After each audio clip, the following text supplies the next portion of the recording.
Welcome to the August the 10th, 1987 taping of It Happened in Grand Prairie, Texas, as we bring you back the memories of Grand Prairie of the past and, of course, bring you up to date with our guest for today.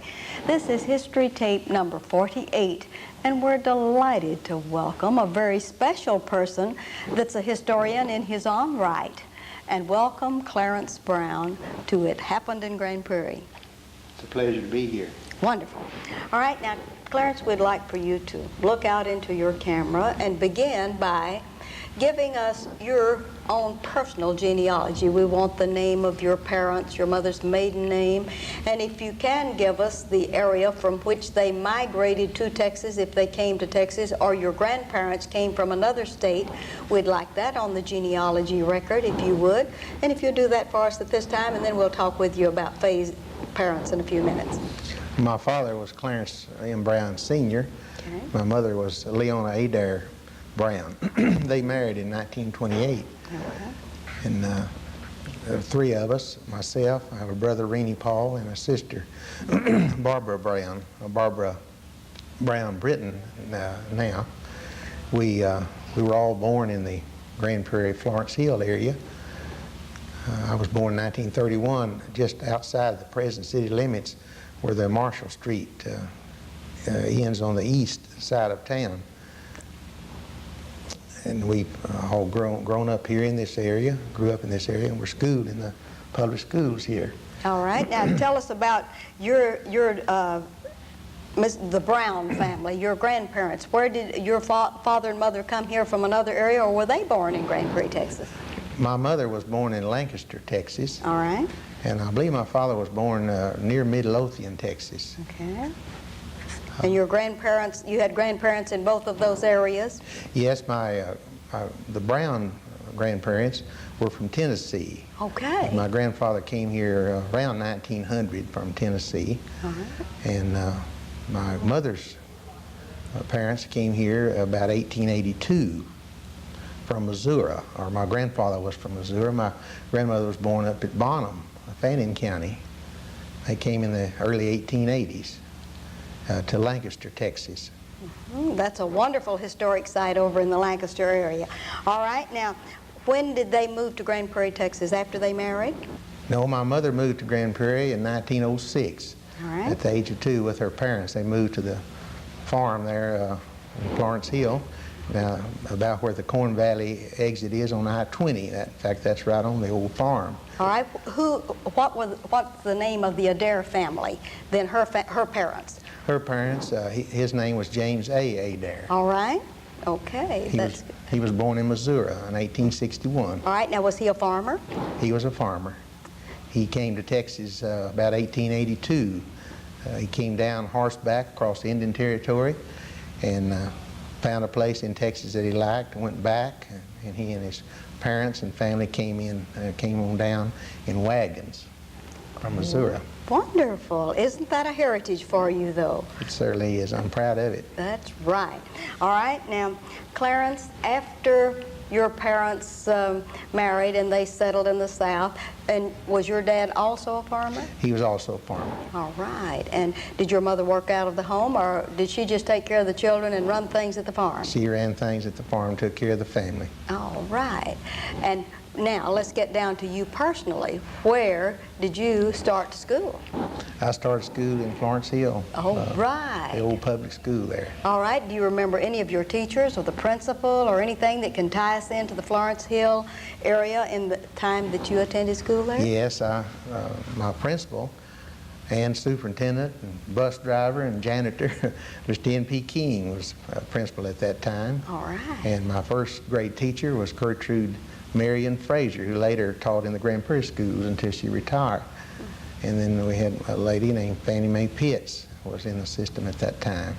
Okay. Those three I remember well. They were my first teachers. All right. Now, living on the farm out in the Florence Hill area, going to Florence Hill School, did you have any responsibilities on the farm? Did you do any chores or whatever after you started school? Oh, yes. Good. Tell us about that. Well, of course, we had milk cows, so we had to milk the cows and take care of the chickens, feed the chickens. And of course, we did some of the gathering of the crops that we planted on our farm. We worked other land, but we had a few acres of our own, and we had to help with that as we grew older, of course. Now, after you left Florence Hill School, where did you go to school then, and in what grade? I came to Grand Prairie High School in the 9th grade. All right. In 1945. You remember any of the teachers at Grand Prairie High School back in 1945 you'd like to name drop? Well, Brina Hyatt was my homeroom teacher. All right. And Mrs. Gentry. Our principal was Hazel Wood. Miss McMahon was one of the teachers. Mr. Berryhill was a math and science teacher, or physics. And what was your favorite subject, and maybe your favorite teacher during the time when you were getting ready to graduate from high school? Well, my favorite subject always history and social studies. All right. And of course, I loved math, still do. But I guess the social studies, government, history was my favorite. All right, and you graduated from Grand Prairie High School in what class? Class of 1949. 1949, and that was a good year, and do you remember any of your class officers? Let's see, as I can remember, our president of our senior class escapes me. That's all right. That was a good while ago, wasn't it? It sure was. Yes, of course, I'm sure it'd be someone that I'm very familiar with, but offhand I can't remember who they were. All right, now after you finished at Grand Prairie High School, did you further your education? No, I didn't. I did not go to a college. I worked 3 or 4 years, then I went to work for the school district. All right, now tell us what you do with the school district and how long you've been with them and how exciting it's been, Clarence. Well, it has been an exciting time. I've been with the school district since 1953. I'm the tax assessor collector. Of course, I started out as the assistant and became assessor in 1965, and I'm in my 35th year with the school district. So I built a career. I'm kind of self-educated, I guess. We know the feeling, Clarence Brown. We know the feeling. All right, now you've brought along with you some of the things about the school. Before we get into phase genealogy, we'd like to just continue on with your portion of that. And you've brought 2 wonderful photographs that you have a wonderful archive of information and memorabilia from the schools and from the city. And I believe this is not the oldest photograph that you have, but maybe we can pick this up if you'll help me hold that up. And I believe they're getting a shot of this on the camera. And what year is this of the main street of Grand Prairie, Texas? This is about 1918, 1920, World War I. Looking east down Main Street from Northwest 2nd Street, about where the present M Bank is. And I noticed, Clarence, that so much of the improvements on Main Street are on the south side and not on the north side of the street. Had you noted that? Well, I thought of that a few times. And I think in the early days, the south side, of course, had more stores in that block than the north side did, and that may have accounted for some of the more activity in that area. Of course, now you and I don't remember all of this good stuff because this is 1918, a little bit before we were born, right? Right. All right. Now you do have another photograph that's down in front of our table here that we would hope our cameraman can zoom in on, and that is a photograph of Grand Prairie in what era? That's approximately 1910, as best I can determine by looking at some of the landmarks and knowing their building time. And how did you come by these wonderful old photographs, Clarence? Well, both of these photographs appeared in the Daily News, or the Grand Prairie Texan as it was known in earlier times, and various citizens had them in their collection, and Mr. Joe Gremlin assisted me in getting these enlarged and made them in the condition that they are, so they would be framed. Now, Clarence, you have other old photographs hanging in your archives in the tax collection office of the Grand Prairie ISD that we certainly do admire, and we thank you for helping us to preserve the history, and especially some of these, because when Mr. Gremlin passed away, we went to his wife and asked her about the old photographs and the old negatives, and she said, I took them all to the dump. and buried them. So isn't that sad that we don't have the originals of some of these that Mr. Gremlin had made? It would have been a wonderful collection of old negatives of Grand Prairie. He was a wonderful photographer, wasn't he? Certainly was, and it would have been. All right, now, Clarence, let's leave your school board tenure and school work tenure and go into Faye's family. And would you look out into your camera now? And Faye couldn't be with us today, so would you tell us about her family and maybe document her as far as we're concerned with her genealogy? All right, her father was Henry E. Spradling. He was born in 1905 in Hunt County and came to Grand Prairie in 1942. He married Vera Klutz in 1923, and they lived together 62 years until his death in 1985. And of course they had an older daughter, Norma Lee, and of course Faye. All right, now Norma Lee, is she still living? Oh yes. And what is her married name now? Her married name is Igo. All right, now Henry Spradling, her father, came to Grand Prairie via what route? Was he from this state, or did he migrate from another state? Yes, he came from Hunt County. From Hunt County, and where did his parents come to Texas? His father came from Kentucky, born there in 1859, and lived there until 1913, the time of his death. And he married Lina Gray in about 1899, and she passed away in 1927. As far as we know, she was born in Texas. We're not sure about her birthplace. Her birthplace, but we think it was in Texas. All right, now her mother, Vera Klutz, you gave us where she was from, but where did her parents migrate from? Well, her father was born in North Carolina in 1876, and he died in 1961 in Hunt County. And her mother, I believe, was born in Texas. Do you have her name? Her name was Zephyr Denman, and they married in 1907, and she passed away in 1941 in Hunt County. All right, now, Clarence, since you and Faye don't have any children, you've given your life of service to the school system, and you have many, probably, children that you've influenced through all of the years at the Grand Prairie schools, because you've worked in a very special way in the tax collection office and have aided and abetted children, even though that you don't have any children of your own. Tell us about your service during all of these times. Maybe name drop some of the superintendents that you've worked with, if you can give us any dates and years, and maybe some of the school board, some of the people that have gone by the wayside that you have worked with. We'd like for you to document that for us. All right, I came to the school district in 1953. Mr. Chambers was superintendent at that time. That's Mr. H.H. Chambers. Mr. H.H. Chambers was superintendent. And of course, the man that hired me was P.E. Chenault, the assessor at that time. And I worked in the office. It was just two of us beside the assessor, and Mrs. Cleona Stedman was working there, and she and I worked together by ourselves until 1958, when we hired Dorothy Stedman came on to help us. So there were three of us. So the office just slowly grew into to a much larger staff. I'm serving under my sixth superintendent. The sixth superintendent. That is wonderful. Yes. And how many people do you have in your office now that work with you? At the present time, beside myself, we have 3 people. We have been up to 6 people, I believe.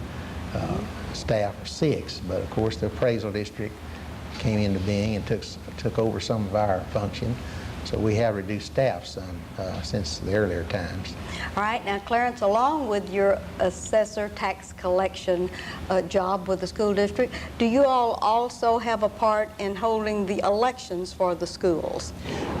We have, we did for years.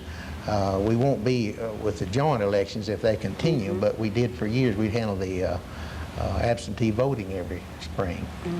For the school district? For the school district. And they would come into your office, and you've seen many people come and go voting in that particular Sure race. have, and of course generally the school board election always came around Easter, And so people were going out of town, so we probably handled more votes than some of the polling places at times because of the absentee voting.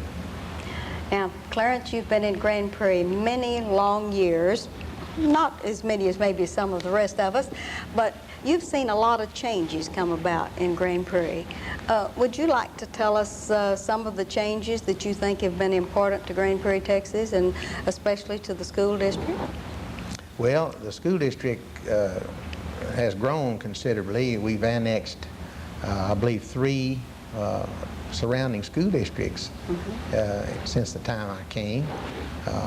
Florence Hill and the Shady Grove School District, and the Idlewild School District, of course, that came in earlier times. At the time I came here, the city stopped about where Cottonwood Park is, on the south side. That was, it was about the city limits. Of course, now we know that it's beyond I-20 and growing. Yes. Of course, our office has been, since I've been in the school district, always been in the same location in the ad building, in the very same spot. Of course, that building's changed quite a bit in the last 30-odd years. Would you like to tell us about the change in the building? Many of in our viewing audience may not know about that, and that'll help us to document the change. At the time you were going to school at Grand Prairie High School, was the building that you're working in now there? Yes, that was the auditorium. That was the auditorium. And it had a sloping floor and, of course, large windows, very high ceilings. About 1951, a little before I came to the school district, they completely renovated it and made it into offices. There have been a couple of additions to the back part of it through the years, and the front has been altered. And of course, we built an annex to that in the mid-60s, I believe. So it has changed considerably. And of course, it's just undergone a very extensive renovation the last few weeks. But when I came in '53, it still looked an awful lot like an auditorium in some places. Exactly. It didn't change much. All right, now tell me, Clarence, did you see the raising of the old red building that was just to the west of what is now the administration building? Did you ever attend that building? Yes, that's where my entire high school. Your entire high school years were spent in the old red building? That's right, and I watched them raise it. Sadly, I did.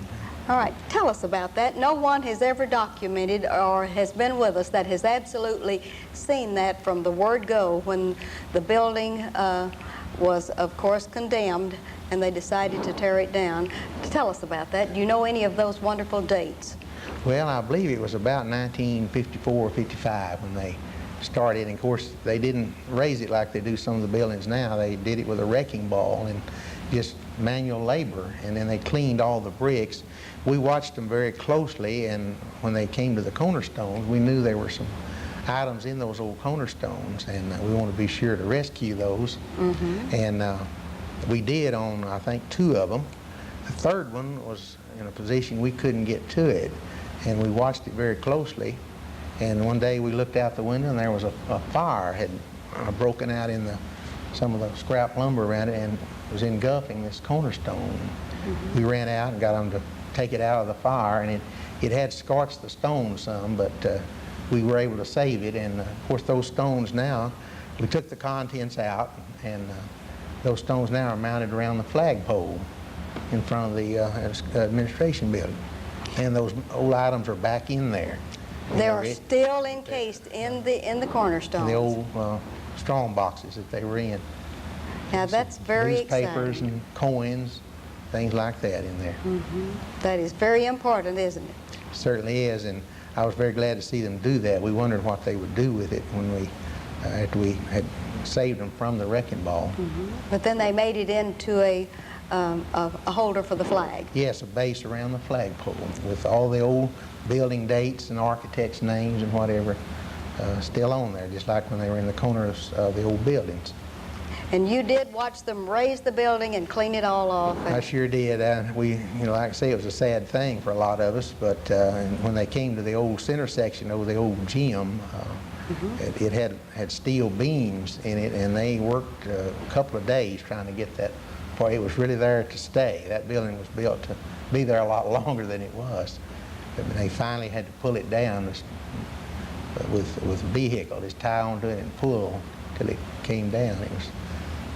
And when they had torn down the old building, in the meantime, they had built the new high school, which is now Grand Prairie High School. That's right. They had moved out, I believe, in the 1952 was the last year that they were in the old red building. The old red building. I believe that's approximately correct. And during that time, you were working in the Grand Prairie system for Pete Chenault.